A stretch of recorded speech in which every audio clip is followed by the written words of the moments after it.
Hey everyone, it looks like we are live. Thank you so much for hanging out with me on this Wednesday evening. I appreciate you guys. And today we are going to be working on just some really good basic techniques to kind of work on the fundamentals. And let's see what we have who we have in store today. We have Mr. Dan. How's it going? All the way from Indiana. And we have Mr. Henry. John Henry, how you doing? All the way from North Carolina. We have Kyle all the way from Pennsylvania. Great to see everybody. How you doing today? Just a little something simple, but something I think everybody really needs. Todd, how are you? Great to see you. Todd B, how's it going?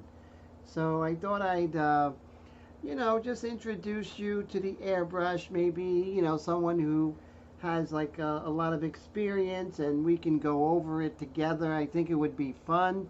And Mr. Todd, are you Todd from San Diego, or are you a different Todd, sir? Let's see. So what I'm going to do is we're going to just blow this up a little bit and see if I can darken it. And so what I like to... Oh, I'm so glad, Kyle. Great to see you. Oh, Mr. Todd from San Diego. How's it going today? Great to see you. That's for sure. Okay, so Mr. Michael McClung, how are you? Great to see you. So glad you're here. And thank you all the way from the Maryland area. Thank you so much. And so what's great? Oh, Mr. Todd's on the phone. Very good. So we all could brush up on our technique, right? It's not all flash and, finished products. Sometimes we just want to get back to the basics, right? And that's what we're going to be doing today. And let's see, do some straight lines here. Just show you some techniques that I do that you all can do. So right now what I'm going to do is I'm going to put the detail mixture in my airbrush. So when you're working with something thin, like the way I thin out my Wicked paints, 2 to 1 or 1 to 2, 1 parts paint, 2 parts of my 4021 reducer, or if I am working with my inks, a detailed, my detail ink, which is very diluted, I would say you want to probably have your PSI at 25 PSI. Set it and forget it. You can always adjust with a MAC valve or a PAC valve, just as in this case. So you don't really have to sweat it if you're doing detail work like this. So that's good. I shoot Wicked paint, and you really have to dilute that a lot. But the good thing is my detail mixture in my ink mixtures, you can go straight out of the bottle, which is good. So alright, so the first thing we're going to do is we're going to start with some dots. I think that's going to be fun. So let's do some dots, and you can see we'll do dots from a controlled distance. And you see, if I stay at the distance, my dots are going to look pretty similar, right? They're going to look pretty similar.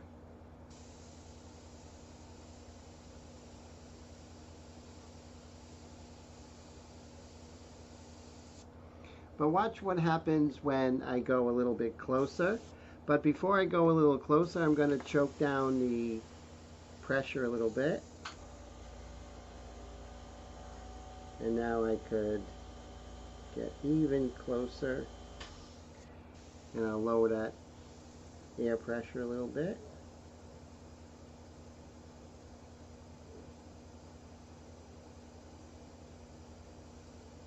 You see those dots get even smaller.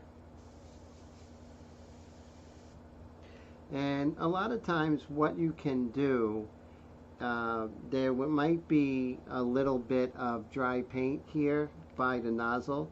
So you loosen that chucking nut and you just twist that needle, and then what could happen is also you keep the air down, you push back for a second, and what that does is anything that's kind of, you know, stuck at that nozzle will definitely go away. And you'll have even more control. So let's see.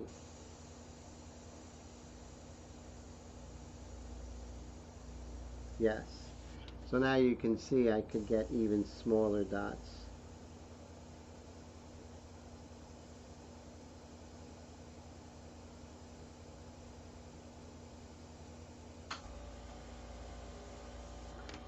So that's just going real close. But now let's say we want to go a little further away, maybe twice the distance. And now you can see how big those dots go. So when you're working with the airbrush, air pressure and distance are really going to be very important tools for you. Very important things for you to understand. Don't worry about air pressure. 25, set it and forget it. Control things at your MAC valve or your PAC valve.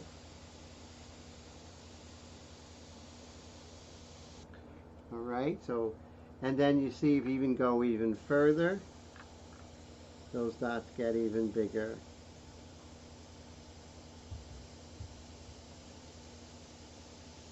That's important because you have to learn what your airbrush is going to be doing at different distances, and that has to do with everything. It has to do with, you know, the paint that you're spraying, how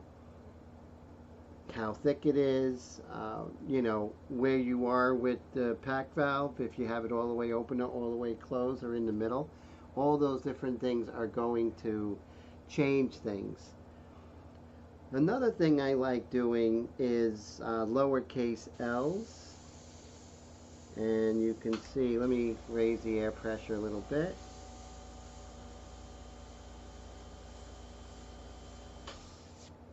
That's going to really give you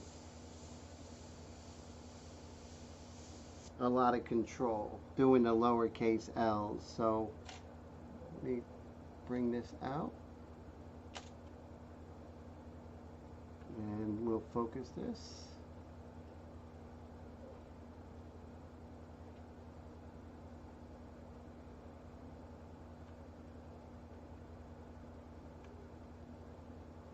And we'll zoom in a little bit. Actually, let's zoom out. And then I'll zoom in using this here.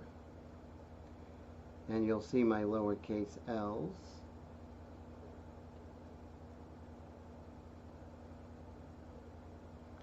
And let's use the autofocus. Okay, and then we'll go back out. And now we'll zoom in. Okay, so now we're right here. You're going to see some of my lowercase l's again.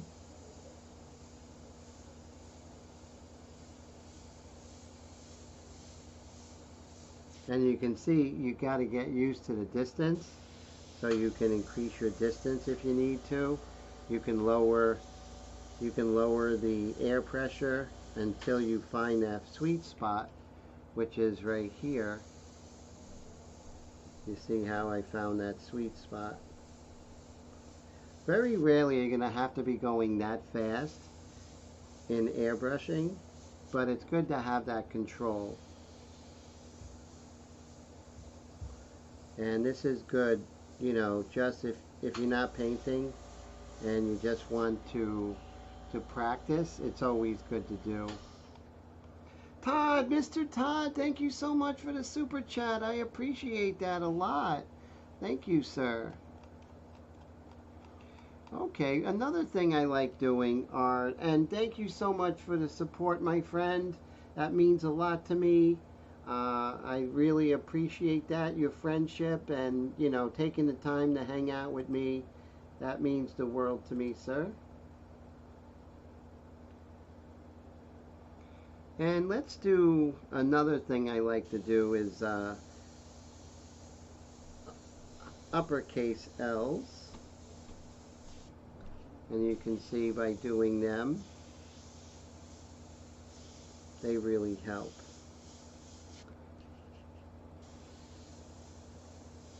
And then you can change the pressure as you are moving.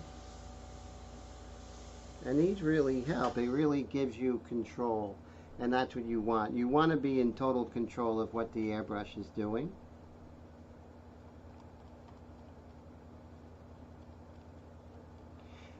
And then one of the things that you can do is you want to be able to do different special effects. Some of the special effects that a lot of people will tell you about are things like faded lines and stuff like that. Let me show you. Okay, first thing we'll do is what is called a dagger stroke. And you see you go thick and then you go down to thin like that, and that's a classic dagger stroke. And you can see you do them from both sides. And the trick with the dagger stroke is when you're going down like this, when you start to pull up, you want to pull that needle forward as you end it. And when you do that, you get a really true dagger. And that's really important. Mr. Gary, how are you, my friend? Great to see you all the way from Hershey, Pennsylvania. How are you, sir?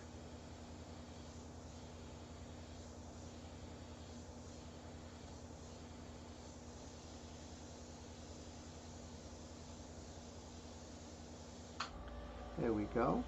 And you can see how those daggers, once you have control of them, it's pretty much going to help you with just about painting anything, you know.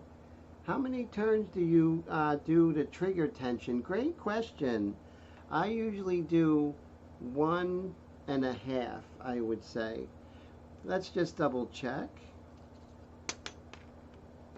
So if I look at this, maybe one revolution, maybe that or a little bit less. But the thing is, you always want to, you know, play with your airbrush. Every airbrush is going to be different. Make sure you have that tension that feels comfortable. JC says he does not do daggers, he does hellos. Hello everyone. Hey, Mr. JC. How are you, my friend? Great to see you. How's everything going? So there's another thing I like doing, and that is something pretty cool. Let me see if I could raise the light a little bit. Another thing I like doing is what is called a fading dot. And it's interesting because, you know, you start with a dot and then you just kind of go up. It kind of looks like a comet. You do a dot and you go up. So you're not really moving anything except your wrist, either this way or that way. The distance of the airbrush from the surface is the same. So you go like this and you just lift up. See how I'm just moving my wrist, and I'm creating that kind of fading dot. Now, how this would be really important, let me show you where the fading dot actually comes into play. Let's say I have a rock, right, like this. And of course the light is hitting it from here, right? And, you know, we'll go ahead and let me get a magnet. There we go. Just put a magnet here so it doesn't move. And so we'll go ahead and shade this.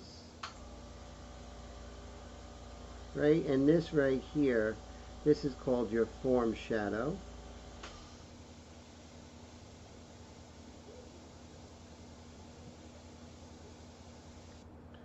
So if I wanted to create a cast shadow, I don't have to do a lot of work. I can make the airbrush do it. See? So I go like this, and then I just do that kind of fading line. And you see how I get that real beautiful gradated shadow. And I could do it even closer, and I can get a real beautiful shadow by controlling the airbrush from different distances. So from far away I get this really soft kind of beautiful shadow, but up close, if I wanted to, let's say do some of the cracks in that rock, I can do that by being up close, right? So there's different distances will give you different effects. Everything else could be the same. Could be the same paint, the same air pressure, but distance could really change things for you.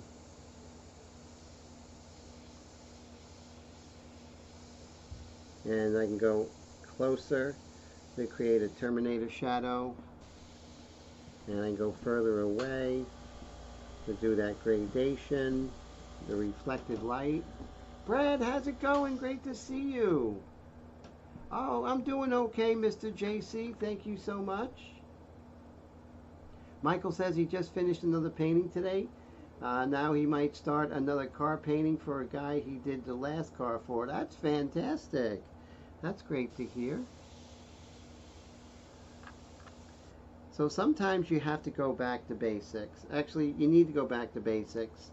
So here's another thing. Mr. Gary, thank you so much for the super chat, my friend. Thank you for hanging out and your friendship. I really appreciate you, sir. Thank you so much.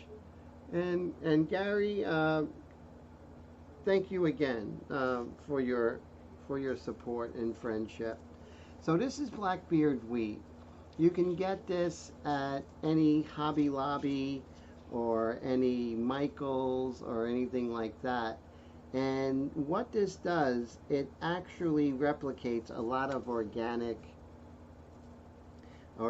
textures that are in nature. So let's say you're painting hair, and we can kind of spray through this, and you see how we get that hair texture, that negative space.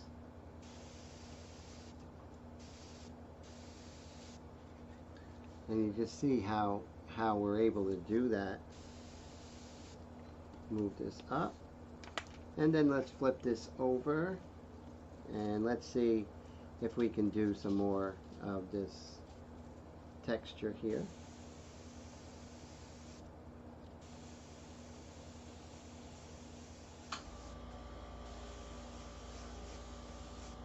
So you can get very interesting texture here, and it's organic and it looks really good.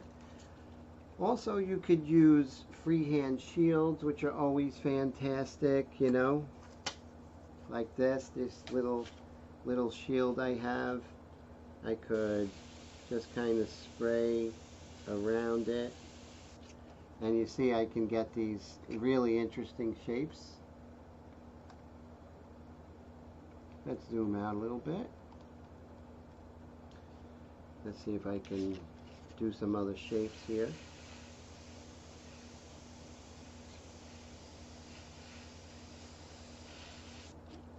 And you can see how I could use these freehand shields to get edges or create shapes, which is really great. So, but again, it's different when you have different paint in the airbrush. Remember, 25 psi, set it and forget it. You shouldn't be worrying about psi. You should be worrying about distance. You should worry about viscosity of the airbrush and tweaking with the Mac valve. Anything else is just going to be confusing, and why confuse yourself? So let's look at this same stencil closer.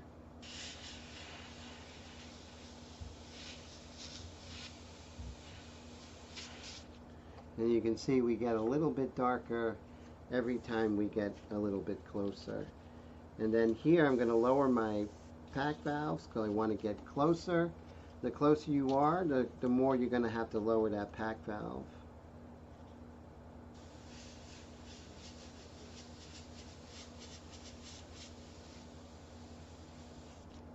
And you can see you get even darker. So you can have the same paint in your airbrush, but distance is going to change things. Now, let's say you, Mr. Roy, how's it going? Let's say, you know, it's still, I think it dried pretty quick. Make sure it is dry, and then do a second pass. And notice if you're working with a transparent, how darker it gets, right? It just gets nice and dark when you're using transparents.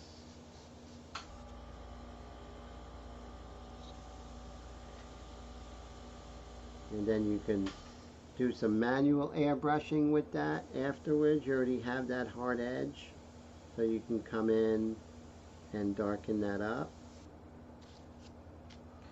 Another trick I like doing, if I'm painting a circle, a lot of times I'll need a circle, but I can just kind of work around something I have here.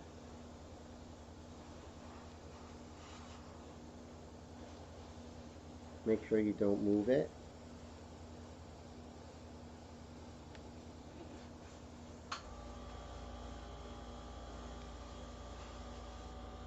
And you have a nice circle here. Let's see if we could come down and show you. And then once the circle is established, you can use a freehand shield to get edges and everything, and which is really good because once you have that edge, you can reinforce it with your freehand shield.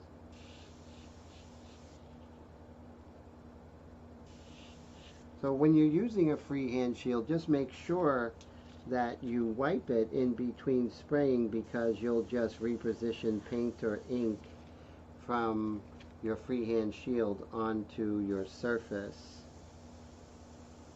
So once you have your hard edge, it's almost impossible to get rid of that. So that's a good thing. So I am out of my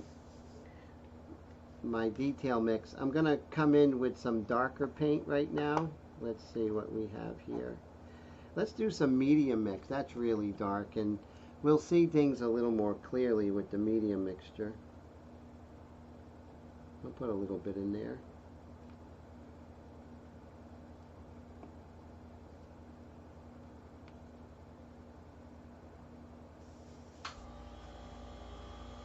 Okay, so now we're going to raise the air pressure. We have to because this ink is a little bit thicker. Let's zoom out a little bit. Now you'll see just how much thicker it is. We'll go back to our freehand shields, and that's not wet anymore. Let's see. Now watch when I go in with this, how much darker it's going to get. So with my airbrush India ink, you build up to your darks, you know. Look how darker that got.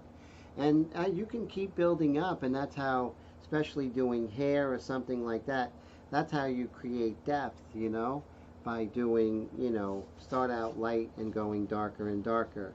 Too dark, too early, too bad. I'll always say that. Those of you who know me know that you never go too dark, too early, because then you have nowhere to go.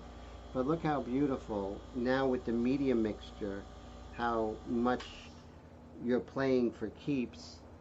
And now we'll go back to our Blackbeard wheat, and we'll see how this kind of works and is a little more evident with the darker. But you build that up. Now look at that. Look at the difference. But I build it up from the light that I had, and now I have, you know, real hair texture, and that would be almost impossible to replicate. So remember, you don't do anything, you know, first time. You want to build it up, right? And you see how just beautiful hair texture. Mr. Dave, how are you? Great to see you. Mr. Dave, all the way from Tejas. How's everything, my friend? Notice how we can really get that hair texture. And that's fun, you know. Now, being a realistic painter, some people say, well, that's cheating. Well, good luck getting hair texture, you know, individually like that. It's not going to look as good, and what's the point, right? So use stencils, freehand stencils and stuff. It's very... Mr. Dave, thank you so much for the super chat, my friend. How's everything? Oh, Dave says it's going well tonight. That's fantastic. I'm so glad to hear that, sir.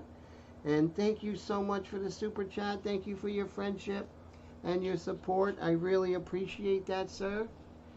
And so that's cool. And thank you always for your generosity, sir. And let's zoom out. So you can see how we can use several different things to get different kind of textures. But the whole thing is that it really is predicated on having control. You know, this stuff and the Blackbeard wheat isn't going to work unless you practice your dots, right? Right? You have to practice your dots.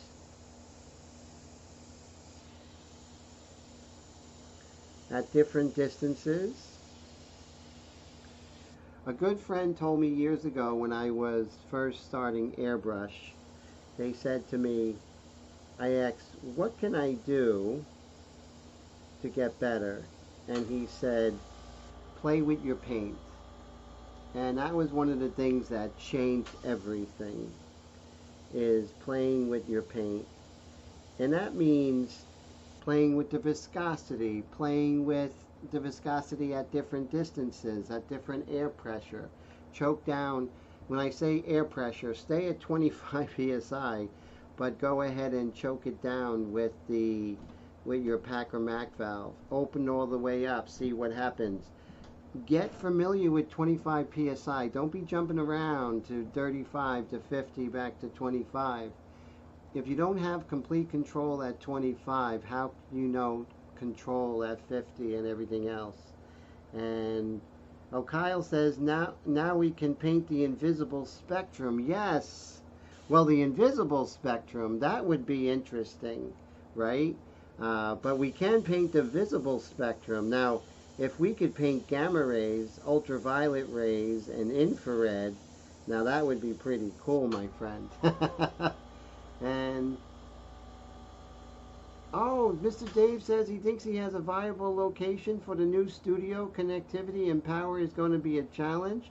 Oh, that sounds amazing, sir. I'm so glad to hear that. That is great. Mr. Roy, how's everything going, my friend, all the way from New Jersey? Mr. Roy and I are doing a great portrait together. Kyle, it says, Mr. Astral, how's it going? Kyle is laughing about the invisible spectrum. Mr. Astral, all the way from the UK. So that is great. And again, so, you know, what are some of the things that I can offer you as, you know, really good? Okay, here's something that really changed for me. Do you guys want to hear what took me from being a so-so airbrush artist to feeling I'm having complete control? Would you guys like to hear that, or should I keep it to myself? Let's have a little vote. Shall I keep it to myself, my friends? Do you want to hear my little control secret? I'm just going to do some daggers. So learn those daggers, you know, learn them. They're really important. With that needle, you can paint in any spectrum. Well, this airbrush is not sold in stores. It's not available anywhere but me.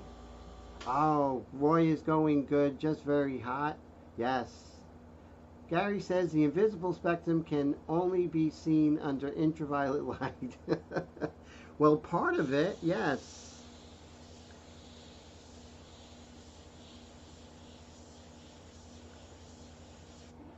And so you can see how having control with dagger strokes, and I can go daggers in any direction.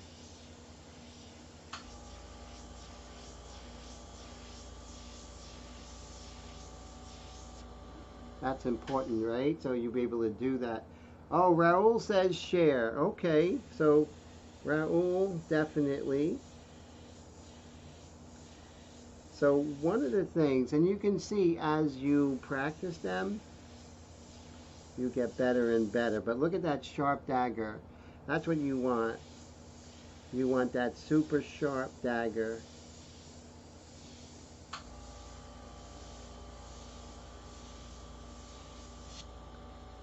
That's the control you want, you know? And look at those lowercase L's.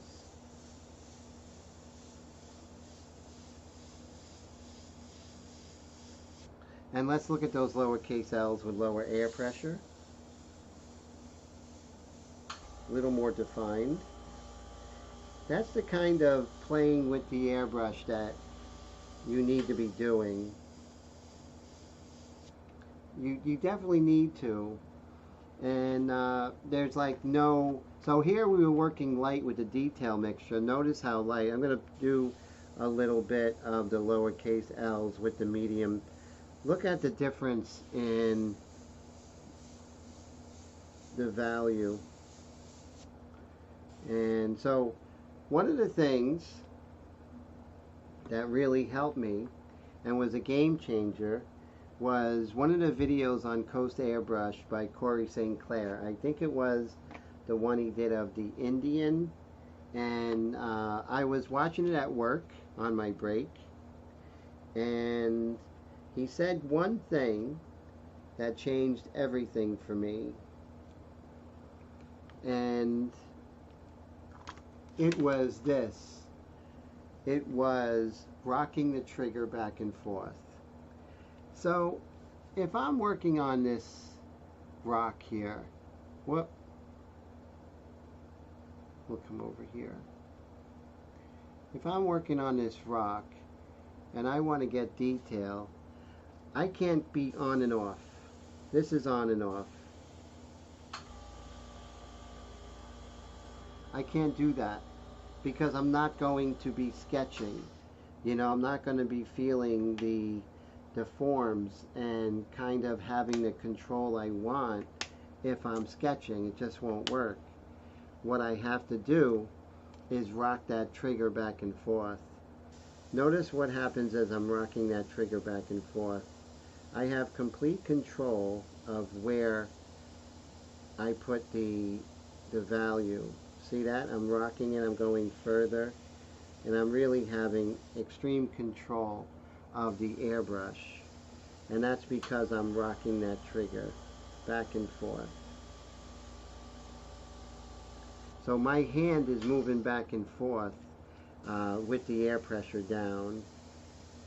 So when and then what happens is your mind and your hand come together, and now what happens is that your mind knows when you're doing those micro pullbacks with the trigger, right? So you're rocking that trigger back and forth like that, but not in a mechanical way. You're rocking it as you're moving, and your mind is telling you when to rock, when not, when to pull back up, you know? Autocorrect Astral, how much did you type poop? A rock, not a poop. That's funny.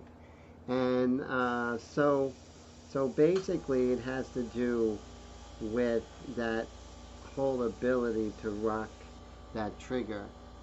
Now if we were to come over here, so if you're going to paint an eye, you first have to have that control, right? If you're going to be doing photorealistic, you know, you have to have that control.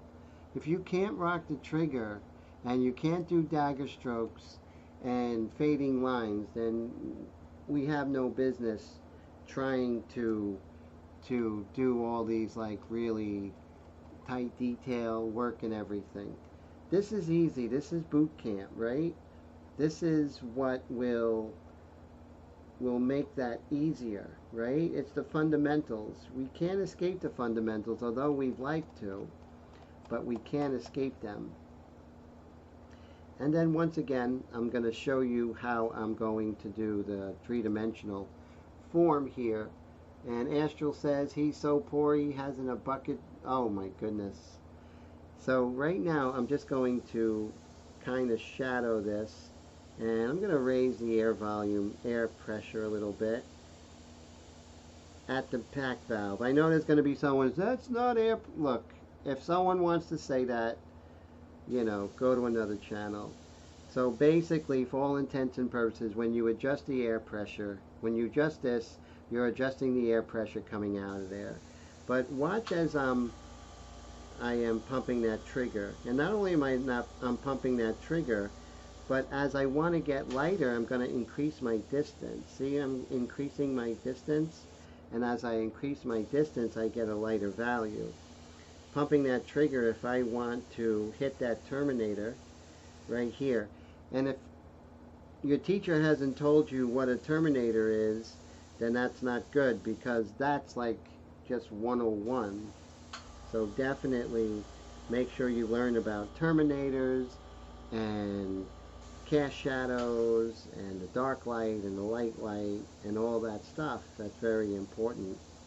So again, if I want to, so here is the terminator going down into the reflected light, pumping that trigger, right?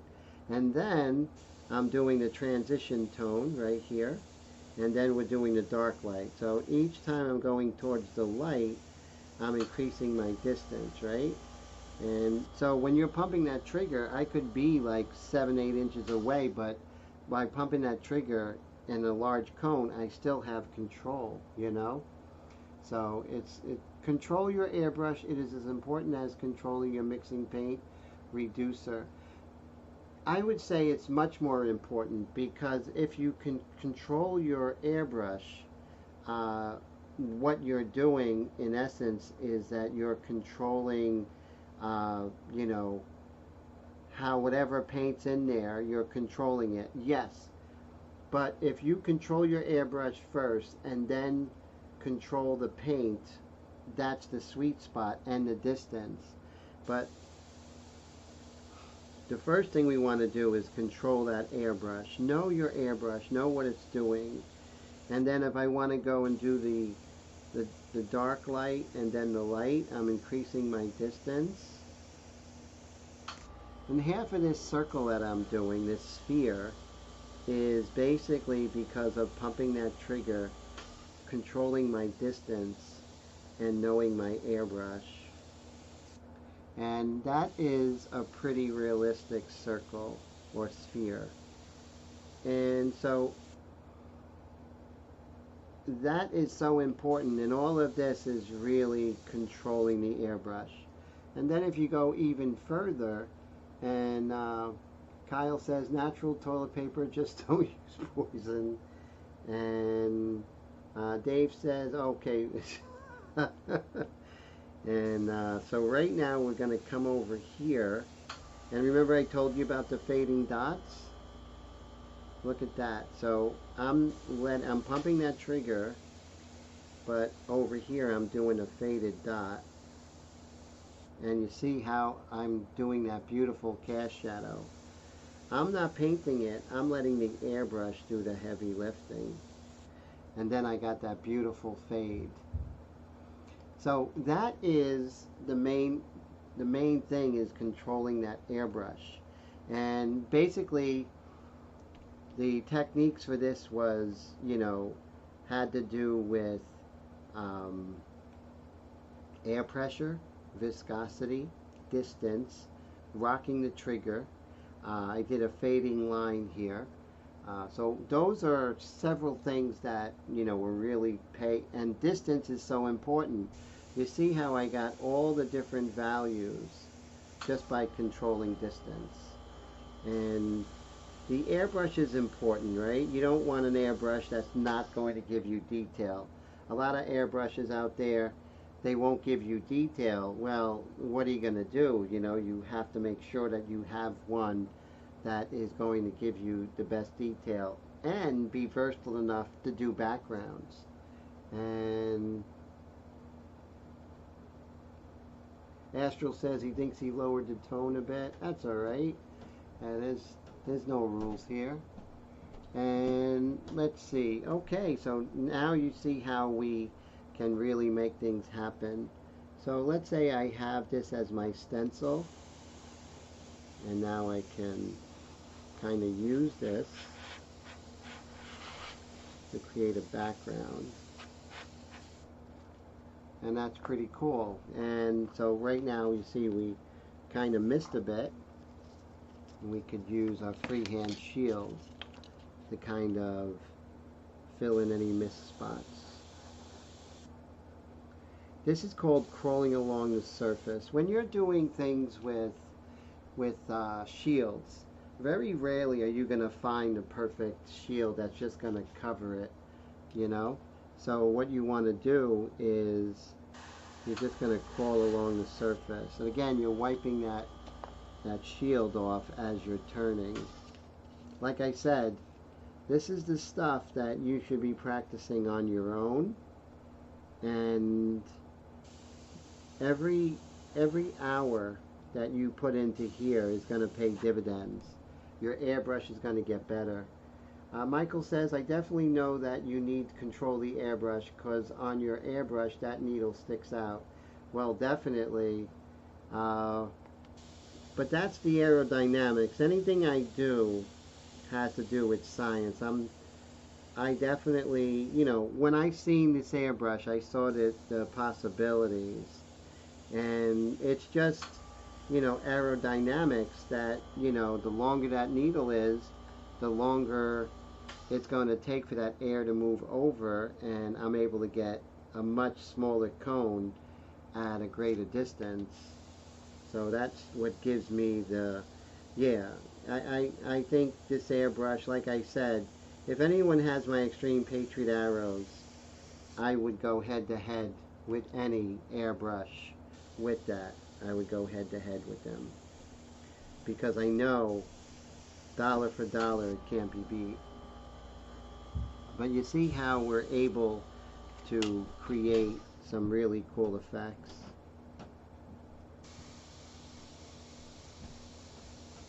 So I'm able to create this line without having too much overspray. So what's the technique? How am I getting it without a lot of overspray going into, because I'm going in a direction that I want the spray to go. So if I don't want the airbrush to go in the spray to go this way, especially overspray, then I will spray in this direction. Because it's going forward, it's not going to go backwards as much. That's very important.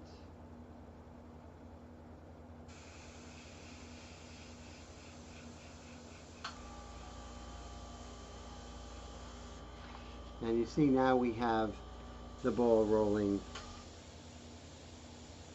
down the table.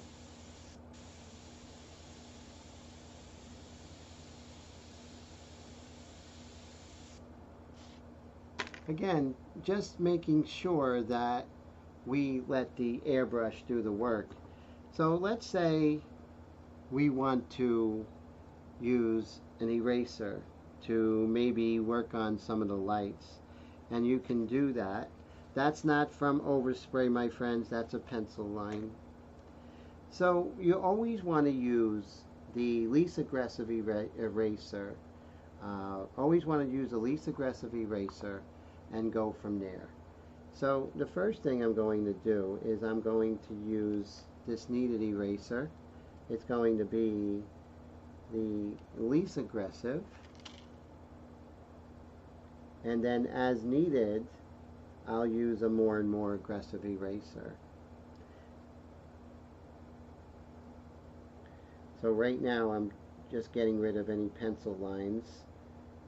Now that's remember the detail mixture I did? You were seeing that underneath. Alright, so now we're going to go slightly more aggressive.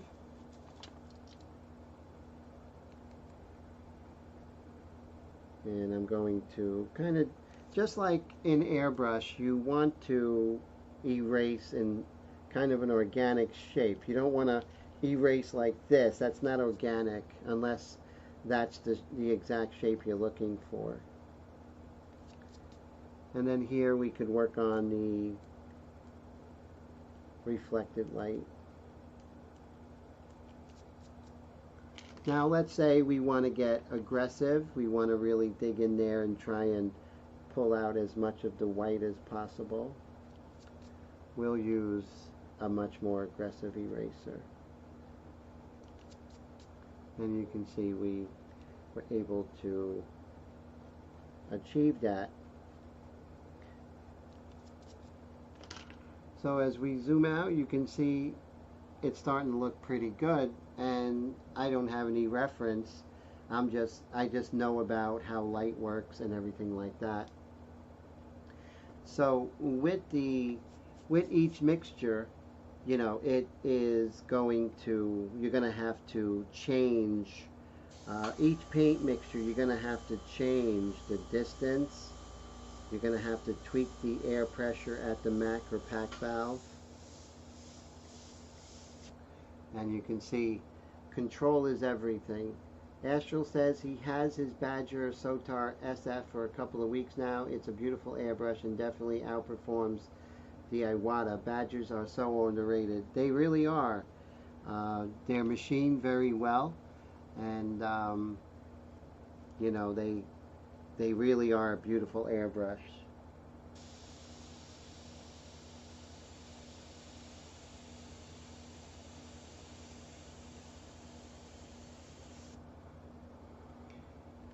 And now we can do some dots again. So we're never at the point where we're too good to practice our dots. And again, sometimes when you're painting, you're going to feel a little stiffness at the needle. And that's every airbrush, no matter what you're painting.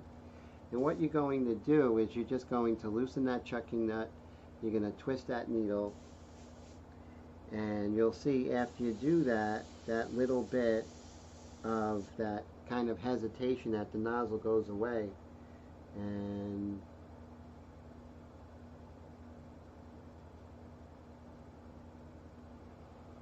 again, we can go and work on some dots.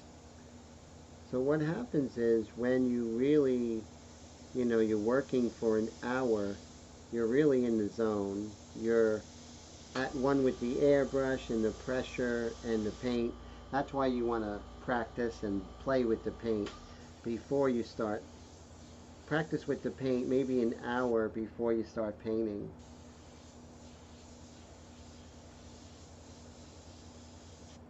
And you want to learn how to pump that trigger. I know it's difficult, but it's really important to pump that trigger.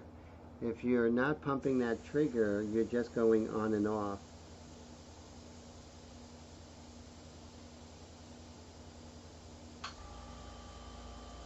I'm just sort of pumping that trigger. And I'm working with the detail mixture, but I'm in total control. Let me show you the kind of control that you can get when you're pumping that trigger. So you want to learn that if you have an airbrush teacher. You want them to tell you, I want to learn how to pump that trigger. Because Tim said. Alright, so where's my blue tape?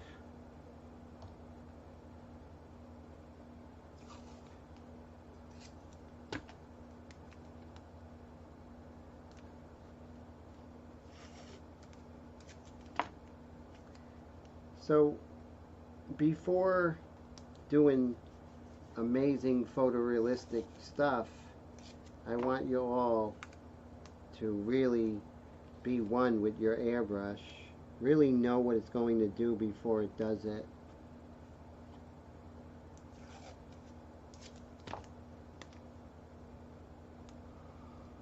Alright, so I'm working with the detail mixture. Yeah, the ball looks like it's going to roll the way, right? So I'm going to start pumping that trigger and being a distance away, right? So I'm pumping, I'm going to raise that air pressure because I want. Another thing, when you learn about, controlling the air pressure, you basically start learning about atomization. So, if you open it up, you're going to get better atomization. It's not going to be as grainy, right? But if you want graininess, then you can close that MAC valve or PAC valve up and get more graininess. And this will help if you're working on, let's say, something like sand where you want that texture. That's very important.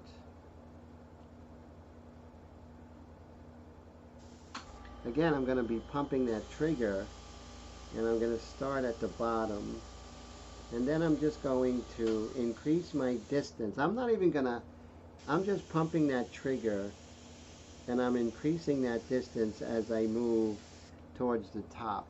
I'm not doing any of the heavy lifting the airbrush is.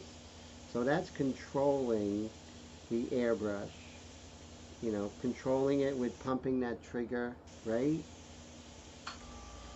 And you gotta let it dry or cure, right? You gotta let it kind of catch up to the paper, because what happens is, just like a puddle, you're outside and that puddle starts to, before the puddle, it starts to, rain on the dirt or the ground, and then it creates a puddle because it gets oversaturated. The water has nowhere to go into the soil, so it creates a puddle. And once that puddle is created, any more water hitting that is going to start splashing. And that's the classic reaction of what, see how that did that, That's exactly what's happening. The water, the ink, the wetness has nowhere to go. The paint has nowhere to go. And so it starts, bouncing off the surface, just like rain on a puddle. So you want to make sure you don't get to that puddle, right? So now I feel it's cured, and now I can just kind of, control distance, pumping that trigger, really getting that gradation I'm looking for. And then I'll kind of go a little bit deeper at the bottom, and I'm getting exactly the gradation I'm looking for. That is really important. If you can't do that, then, think about taking a class with someone who is going to hold your hand through the basics, right? That's really important.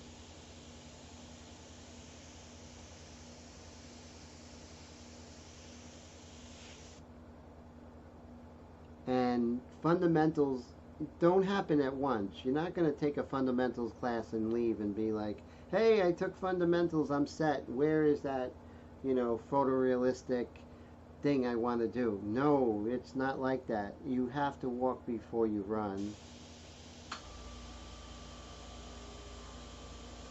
And you see, I'm waiting for that to catch up, right? Before I go further. And now I could wait for that to catch up, and I can do another layer. But by pumping that trigger, I'm in control of where that paint falls.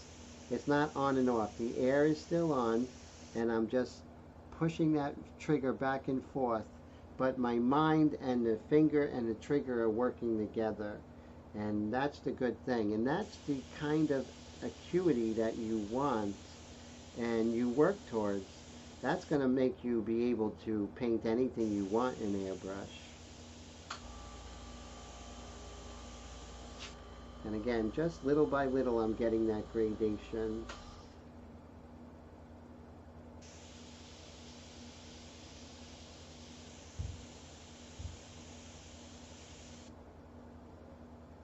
Now let's say I wanted the lower right-hand corner to have the darkest area. So then I could just kind of pump that trigger and kind of make it so that lower right-hand corner is getting the most, or the least amount of energy. There's still energy here, but there's less energy here. I'm not getting into that. That's has to do with photonic realism, but we're talking about fundamentals right now.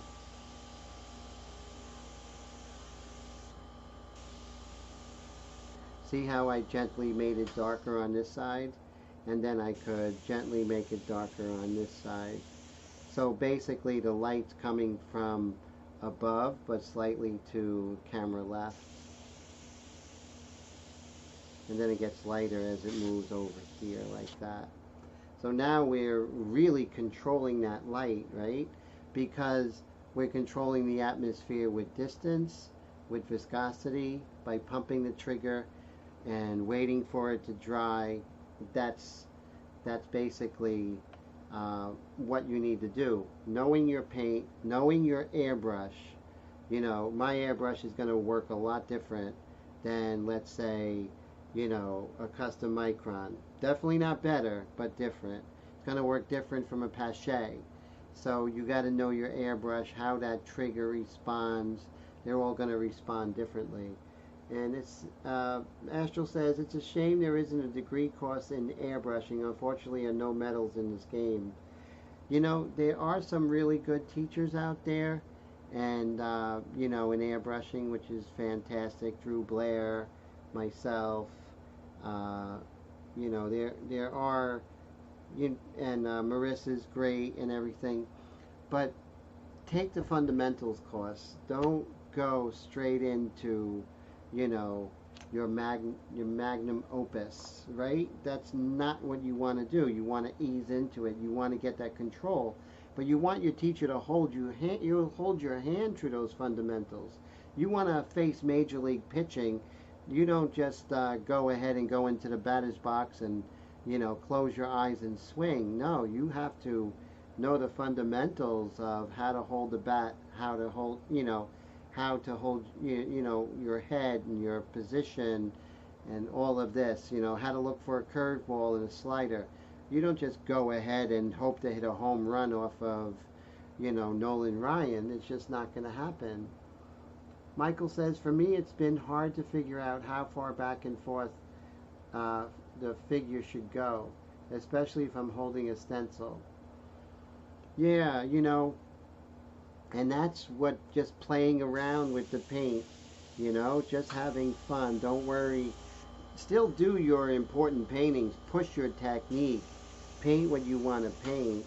But if you're around, if you're taking a course, you know, have them help you, you know, have them ask questions. You know, what about distance? You know, Tim said that this is important. What do you think about distance? When you're in that class, they're there to make you better. And so, you know, and what's going to make you better is not a super shiny, beautiful painting. What's going to make you better is to pick their brain for everything that they're doing. Okay? That's so important. So now I'm just going to lift this. And let's see if this worked.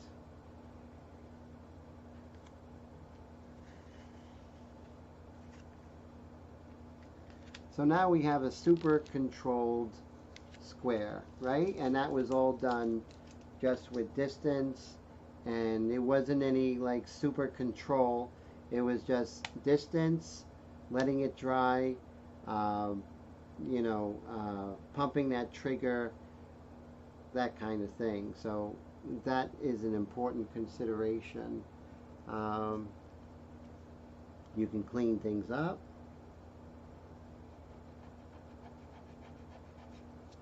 Right, if you need to.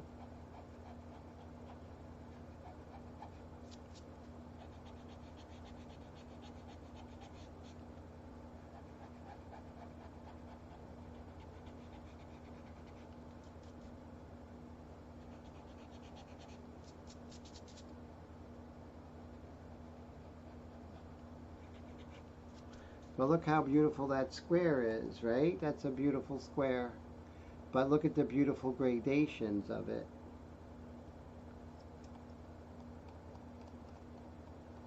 Total control. That's what you want.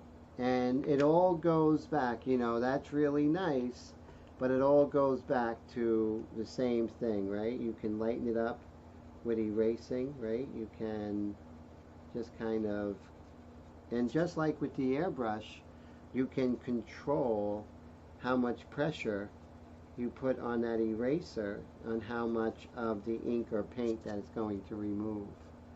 Very cool.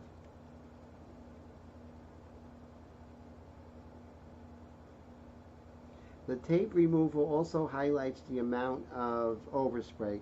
No, this is just a demonstration. If you're doing it the right way, you're not going to have it. This isn't a class on overspray, Astral. This is a class on control. So I wasn't doing that to show. You notice I don't get overspray on my own work. So the thing is, this is all about knowing your airbrush, knowing the distance, stuff like that. And so we weren't talking about overspray. And again, practice your dots at different distances. What does that distance do with higher pressure? At that same distance, the higher pressure is going to give you something different.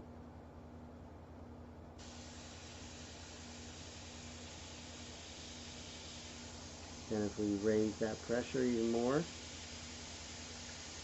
going to give you an even bigger dot at that same pressure, at that same distance. Lower the pressure.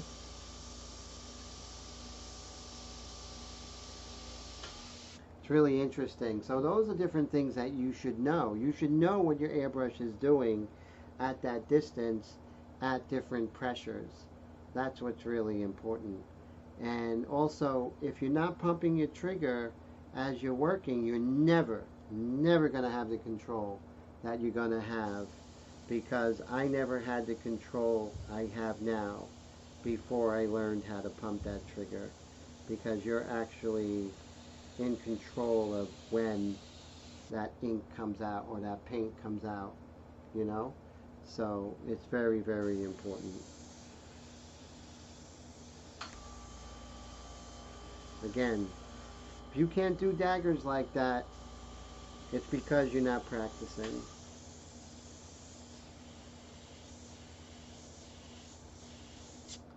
So you need to be doing your daggers, you need to be doing your dots, you need to be doing your lowercase L's. That's going to make you a better airbrush artist. That's going to take you to that next level, and that's what I want for you guys and girls. I want you to be at that next level. Definitely. It's very important to me. And the fading lines, you can see how that fading line is so important, right? So you're taking your airbrush and you're just twisting your wrist like that. If you're going to do cast shadows or anything like that, it's very important to know that.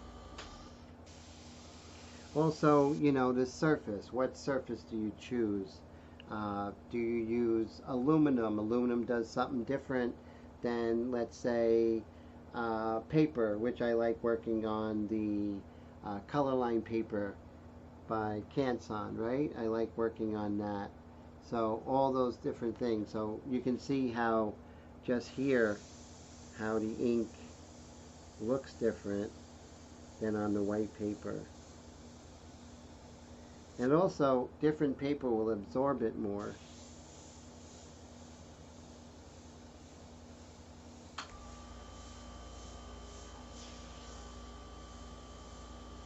And you see I can go thinner.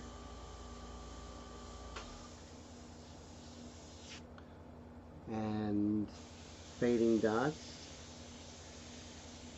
So you want to have this kind of control with your airbrush. Do your dots. And when you're working like that, you're going to feel that little bit of, you know, a little bit of tightness when you pull back on the trigger. That's when at the needle it actually kind of dries up a little bit. And again, you just loosen that chucking nut, twirl that needle, tighten it again, and that should really fix your issue.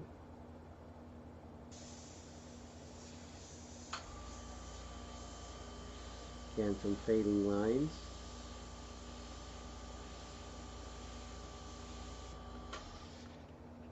So that's basically it. You know, before you can, you know, really get into that, you want to know those fundamentals. And if you have a hard time pumping that trigger, then definitely talk to somebody that could help you out. You know, a lot of great airbrush artists who are very very gracious and will help you out. Uh, Definitely, you know. And I'm not going to talk about, you know, spitting in the airbrush and clogs. That's something I find now that when you park your airbrush to keep water in it, or, you know, that sort of thing, if you keep water in it, it will keep whatever's in there from drying out, and you'll have a lot less clogs. And when you do have clogs, that's a whole different video. I really don't want to talk about going into that, but the whole idea about this is the best thing that you can do, better than any class, is just every day. You don't got to do a lot. You can do 15 minutes a day. You'll find that by the 15th minute, your control is getting better and your aim is getting better, right? And that happens even just through the course of the day. You know, you start getting better aim. So let's say we're working on an eye, like right over here. Let's see if I'll just draw an eyeball.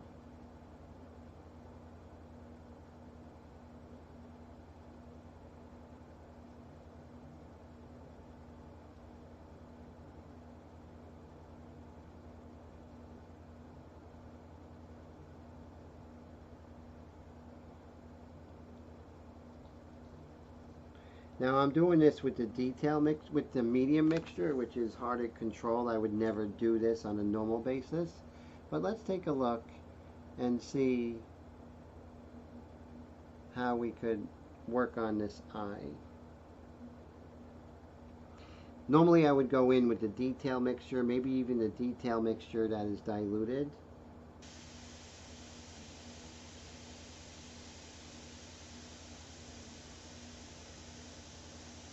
And just very lightly darken that, and then very lightly go into the iris.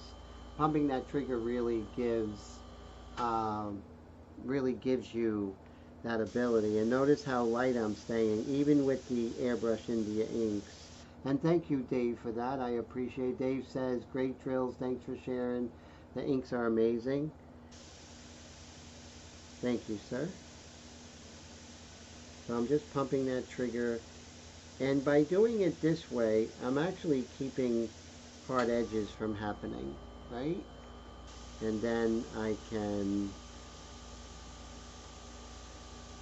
now what I'll do is I'll have the light coming from here, and the way the eyes work in the iris, the light on the opposite side is, the iris on the opposite side is actually lighter because the light is going through the lens and bouncing around and coming out here. So that's what's happening.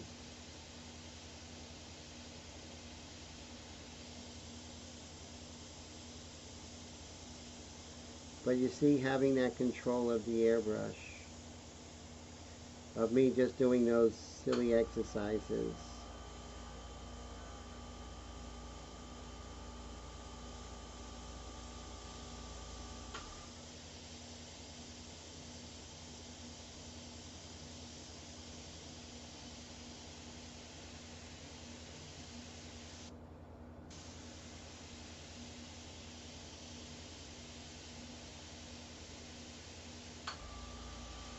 and normally I would not go ahead. Everyone who knows me, I definitely am not going to go in and do eyelashes with the airbrush. There's no reason, if you have a better tool, such as a paintbrush, to do those eyelashes.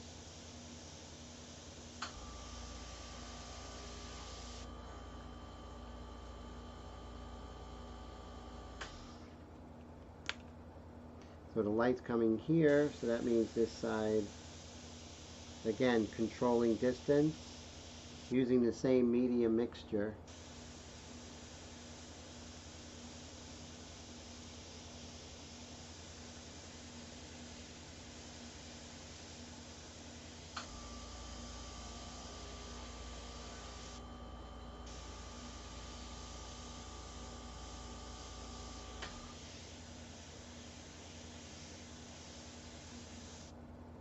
And then you might use a freehand shield to practice this.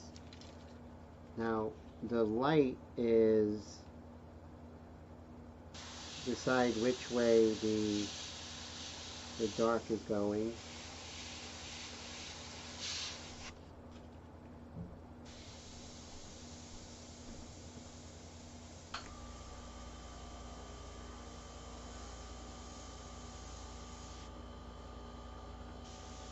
And then of course in the sclera, this is going to be lighter, this is going to be darker on this side. So we'll darken that by increasing the distance, like maybe 8 inches. And we'll get the dark of that sclera. And then the cast shadow. Ah, thanks Dave. Dave says my custom airbrushes are amazing. I appreciate that so much, sir.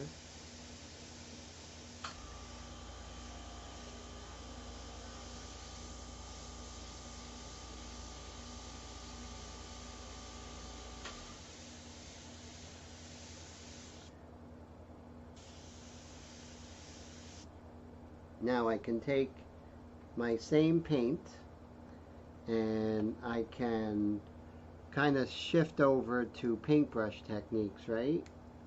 So maybe I'll use the same medium mixture. See, zoom out. Use the same medium mixture. Like I said, this is all, you know, pumping the trigger, distance, all that stuff. That's basically all it is. And then I'm going to get one of my handy dandy little paint brushes here. Let me get my water. You always want to clean your paint brushes out when you can. Okay, so, and I like to do a dry brush technique where I get rid of the excess water, so this way I have more control. And let's zoom in again.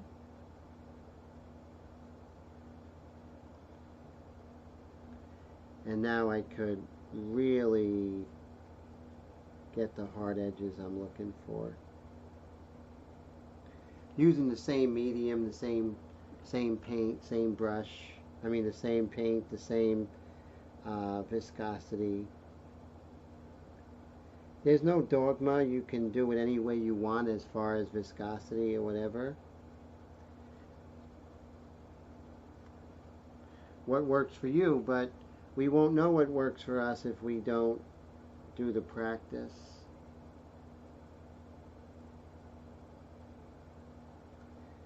You know, people see, you know, someone sees a painting and they say, wow, that painting's really great, but they don't see all the hours alone just, you know, beating on your craft until it gets to the point where you can just start controlling that airbrush to your will.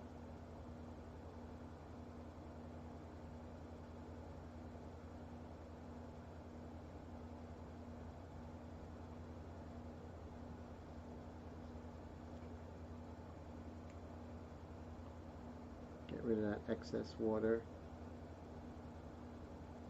I'm not looking at reference, I'm just kind of winging this from my head.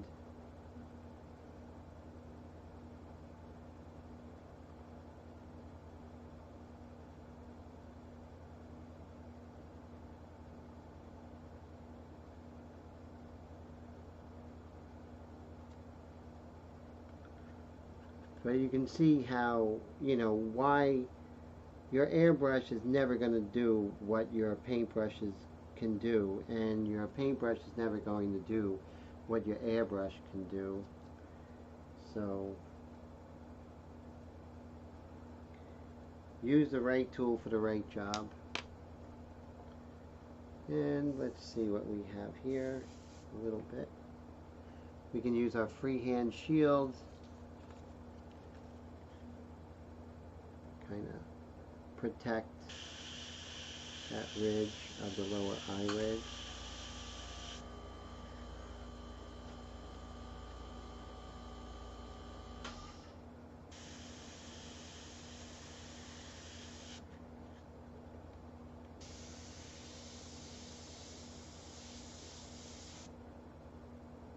Yes, definitely. The right tool for the right job, knowing when to use that tool, right?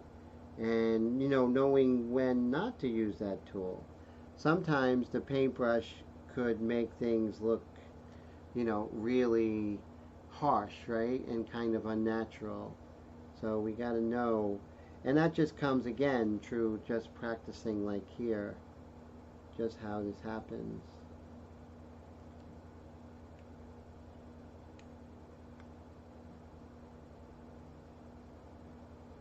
And that might be too dark. If you have time, you can take like a paper towel and you might have time to lift that up.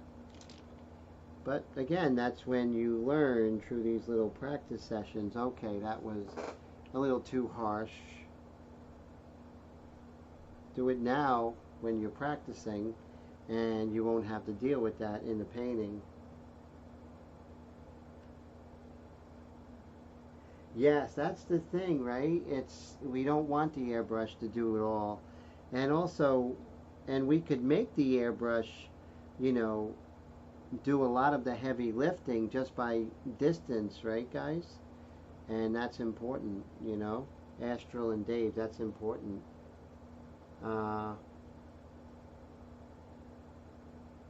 Yes, and that's the thing, you know.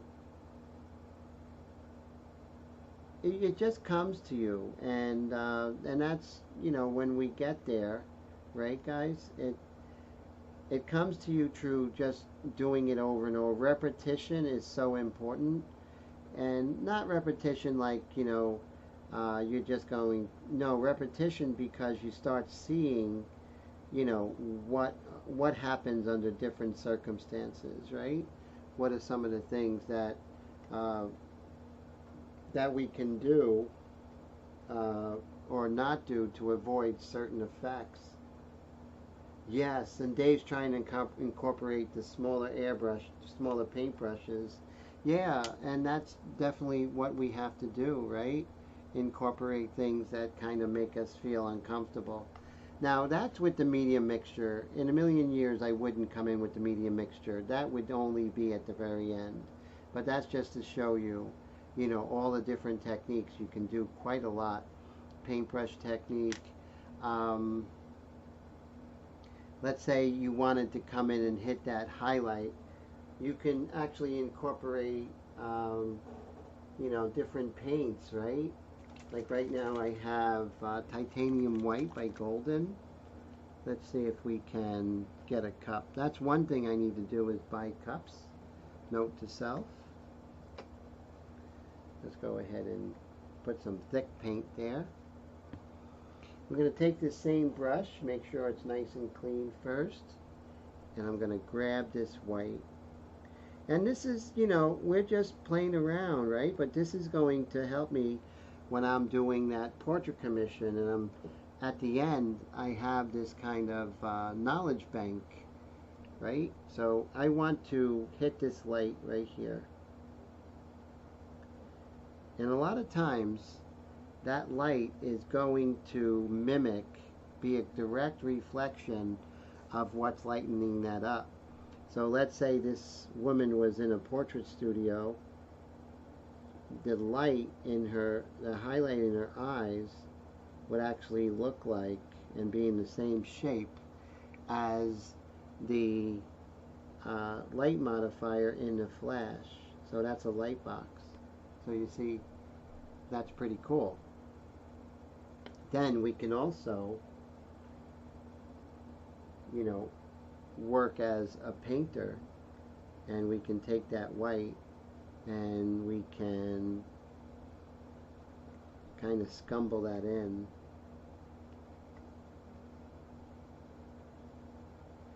And while we're doing it, we can go ahead and start to refine our shapes. And you want to let it dry, right? You want to make sure that you let the paint catch up to the surface. Right here, there's usually a highlight, a wet of moisture right there.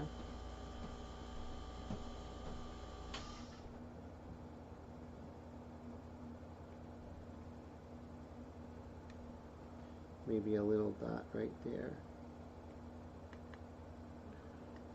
And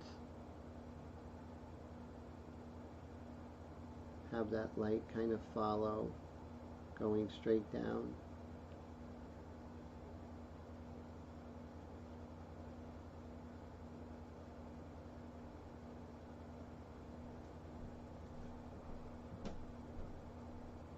Astral says the only problem with the airbrush he has is spraying white. Highlights of fur often take multiple passes and that annoys him. Yes, that's definitely it. White is really something to master, especially in portraits. You know, when to use white in the airbrush, and is there anything that's a good substitute, right? And so that's important to, and that's important to play with it, right? And kind of find out those things.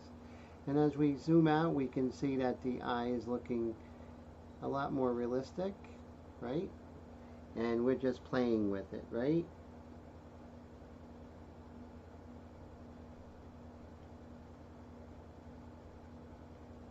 And you can always, you know, come in. So let's go back to the sphere, right? And it's nice and dry. So we can use our white paint. This is golden paint. Titanium white, the fluid acrylics. And we can basically really get our specular highlight. Now on this ball, it's a matte surface, so it's not going to be a direct reflection like we had with her eye, right? I'm not going to get into photonic realism. The book's coming out soon, but basically, light behavior is what you really want to look into. You know, not just the light. You know, we're not just copying like an HP inkjet printer. We're understanding, we're having comprehension of what's happening. And Michael says, Tim, I just sent you the picture of my last painting. I tried to use the airbrush more than the paintbrush this time. I think you'll be able to see it. Very cool. And Dave says he's trying to incorporate. Okay, I got that. And Ashel says, also with the white, you get tip dry so quickly. Yeah, so white with airbrush is definitely a tricky thing, right? And then you can see when we zoom out how that really makes it pop a little bit more. And then you can use white here.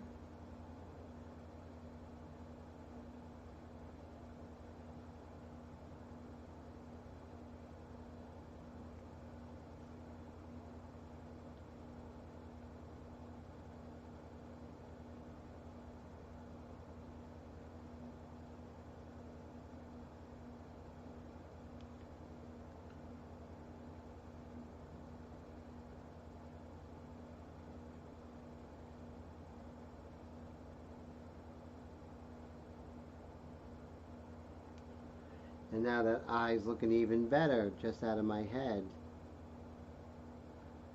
But there's a lot of things that I'm doing right now with the airbrush. I mean with the paintbrush and the airbrush and everything that I can use when I am going to be working on a serious painting, right? I can do a lot of different techniques. I can do scumbling, right? We're just scumbling that over. Right? And now it's sort of having that kind of watery feel to it.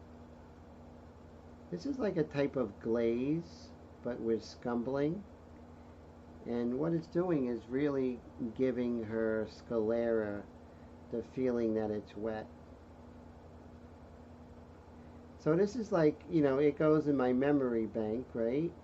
And since I've been playing with this, so when I'm doing a live stream and I'm doing a serious portrait, I could say, wow, I remember that.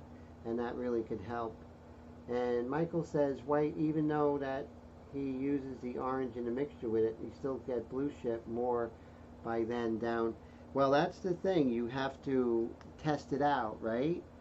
So you don't go into it. You kind of have a similar, a similar color that you're going to lighten with the orange and the white. But you don't want to go in and test on your artwork. You want to test off to the side, right? That's an important consideration. So this is scumbling. And you see, with that scumbling, not getting rid of the gray underneath. I want that gray underneath to kind of show through.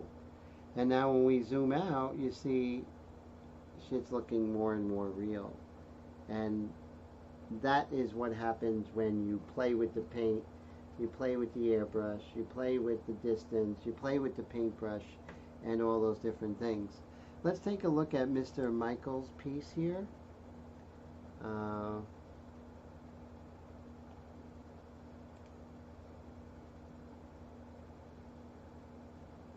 Let's see. Oh, that looks great. Let's take a look. And we'll download that. And we'll go ahead and bring that in here. Okay, so this is Michael's piece that he did. It looks great. Fantastic.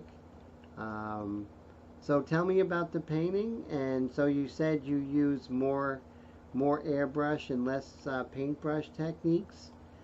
Did you feel like, and a lot of great qualities, love the gun and the hard edge and everything. Do you feel that using more airbrush techniques helped you in some way, or did it inhibit you? What were your thoughts about that? Love to hear. Everyone's saying they're loving it. Kyle says, looks sweet, well done. I agree. That's really cool.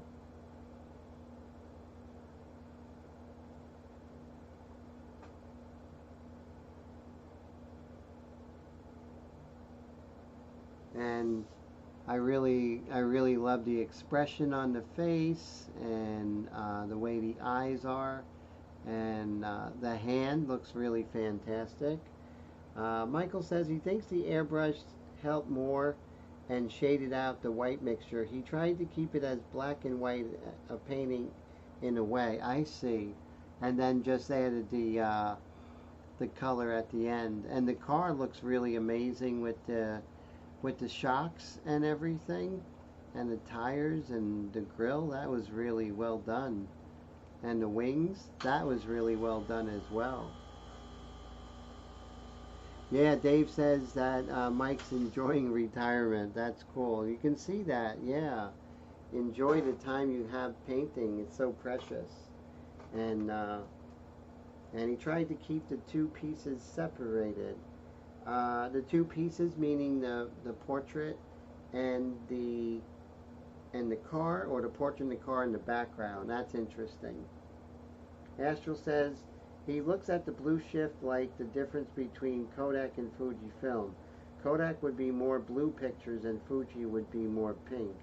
Yeah, and that comes through experience to, know how much orange, but don't experiment on your artwork. What I like to do when I'm doing a serious piece is have something smaller that I'm working on at the same time where I can test that blue shift. But I'm at the point now when I'm painting, if I'm having something and it's not, the blue shift is, I don't have enough orange or what have you, then what I can do is kind of bring it back. There's several ways you can bring it back after that. Oh, the portrait in the car. I see. Yeah. Astral says he likes the yellow and green overlay around the edges. Michael reminds him of Roger Dean's work. Yeah, Roger Dean's amazing. Really incredible painter. That's for certain. But yeah, I'm really loving the work. It looks fantastic. It's showing a lot of progression in your style. And what I always recommend to you guys is to look at the work of the old masters. You know, Rembrandt, Michelangelo, Vermeer, William Bouguereau. Look at the old masters, see how they handle things. Right now in the airbrush world, it's all about 100% photorealism and everything like that. That's only one style, right? We want to make sure you find your style. And how you find your style is not just looking at airbrush artists. Look at oil painters and pastel painters and, you know, all different kinds of artists like Roger Dean, and see how you can incorporate that into your own work. If we only look at airbrush artists, we're going to repeat ourselves. We want to make sure we bring in different influences. Even the work of ancient Egypt and the work of, you know, Rome and Greece and, you know, Middle Eastern art, all these different things, Mesoamerican art, work from Mexico, of the late classic Maya. See how you can add all the different designs and find your own recipe, right? And that's what you want to do, Mike, is find your own recipe. And how you do that is by tasting a lot of different foods and tasting a lot of different types of artwork, and see what really, you know, lights your pipe, so to speak. And Michael says he was thinking of this painting of going to the car shows and try to get some customers. Definitely, you know, like doing this on a motorcycle, or, you know, a hood or something. That's great. I think, yeah, I think you definitely can do that. That would be really amazing. Astral says, Tim, working on an Egyptian theme right now. Really? So that's wonderful. I went to the Met not too long ago with, you know, a really good friend and her daughter, and we really had a great time. And, you know, I always like take people who have been to the Met, you know, for the first time. Always like to take them first to the Greek, Roman, and Egyptian. And every time that I go, I get something from the design elements of ancient Egypt and the design elements of Rome and everything like that. And it always seems to sneak its way into my work. It really does. The portrait I did had a lot of gold into it. A lot of gold. And I know that was because I was in the Egyptian wing at the Met, right? It's going to seep its way into you. If you love it, it's going to be part of your work. It really is. And Michael says, how's that painting coming along? Okay, so thanks, Mike, for sharing your work. I really appreciate that. Thank you so much. And again, let's just kind of recap what we've been talking about today. Control doesn't come from doing the perfect painting. Doing the perfect painting comes from working on your fundamentals. Your fundamentals first is the paint you put in your airbrush. And what do airbrushes love? What does your airbrush love? Does it like thick paint? No, it doesn't. Does it like thin paint? Yes, it does. And at what pressure does what the airbrush loves? What pressure does it do tight detail? What pressure does it do, you know, wider coverage? Those are things that you should really learn, and you can only learn by playing with the airbrush and playing with the paint, and then learning how to pump that trigger. Every airbrush artist who is doing like incredible work is pumping that trigger. You'll see that finger go back and forth, these little micro distances here. Just kind of pumping that trigger. That's what you want to learn, and practice that. You know, look at that video that's on Coast Airbrush and Corey St. Clair. I think it is, if it's not the skull, it's the Indian guy, but it's a black and white, and he talks about that, and that changed everything. From that moment on, I became a much better airbrush painter. So, I mean, that really helped a lot. And again, you know, I could deepen those darks here if I wanted to. And what does, you know, what's the difference between opaque and transparent? Do we really know that? When do we use transparent? When do we use opaque? Very important questions. And when do we come in with the paintbrush? You know, when we use paintbrush, do we use transparent or opaque? Those are things that you'll find out by just playing, doing an eye, doing a ball, doing a triangle in space, a square, you know. Those are when you're really going to learn a lot. I want to make this eyeball turn, so one of the things I can make it turn is to show how it gets darker as we kind of turn away from the light. See how? And then also I want to have a bit of a cast shadow of the lower eyelid and kind of give it even more three-dimensional quality. And next week, what I'm going to do, those who want to, you know, learn about doing portraits, I'm going to go into a very thin dive, a shallow dive into how to use anatomy. And if you're painting portraits, if you don't know anatomy, you can get away with it, but your work's going to be that much more beautiful. So that's it. I'm not really going to go to 11:30. I don't have much more to say, but I really hope that this really helps and gives you, you know, kind of a workout routine to kind of build those muscles, right? To build those airbrush muscles. And then when you start doing your work, you're going to see how you're going to have more control, more knowledge, less tip dry. Well, you're going to have tip dry, but less tip dry. You're going to have less clogs. You're going to be knowing your airbrush, because at the very least 15 minutes a day you're using that airbrush. You're getting that muscle memory. Your hands are not going to hurt anymore, because the tendons and the muscles back here in your forearms are actually going to get used to it. Eat your protein and build those muscles. Exactly. Build those airbrush muscles. This was, you know, an airbrush boot camp. And, you know, this is where you really get your airbrush muscles worked out. You really get to the point where you're able to go ahead and do that painting. And start small, you know. Start with, you know, a pear, and see how you could do that pear and make that pear turn, and use the distance, use the fading lines and the dots, and, you know, lower that air pressure to get texture, all those different things. Now that would be really great. And build from there. Michael says, Tim, I love the tip on when the trigger feels hard to go back.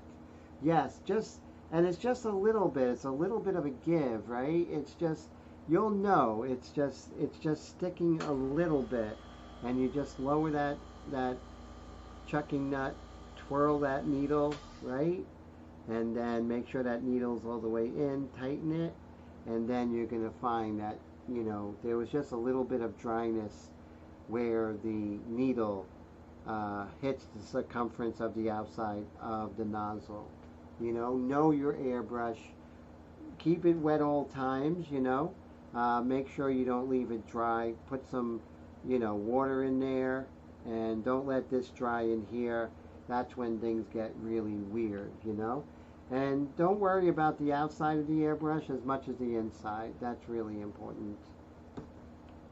So, thank you guys. I really appreciate you. Thank you so much for the super chat. I really appreciate it. Mr. Dave, Mr. Michael, thank you so much for the super chat. Thank you, Mr. Todd. And thank you, Mr. Gary, for the super chat. You guys are all fantastic. I really appreciate yous. Dave Gregory for the super chat. I just love that you guys. Thank you for hanging out, Michael and everyone that was here. I really appreciate it. It's always fun to hang out. John Hendry, everything. Dan. And Kyle. So make sure that you work out, right? In what we do in private, we get rewarded for in public. Your airbrush paintings are going to get better. I guarantee it. If you do these things, you'll get better. You will. There's no way around it. And if you need help with fundamentals, seek an airbrush mentor, tutor, friend who's going to help you. Who's going to really tell you that it has to do with distance and dots and dashes and faded lines, all right? Take care, everyone. It's always a pleasure to see you. You're all very important to me, and I hope everyone has a great weekend coming up. I know it's early. Thanks, Brad. Always a pleasure, and talk to you soon. Bye, guys.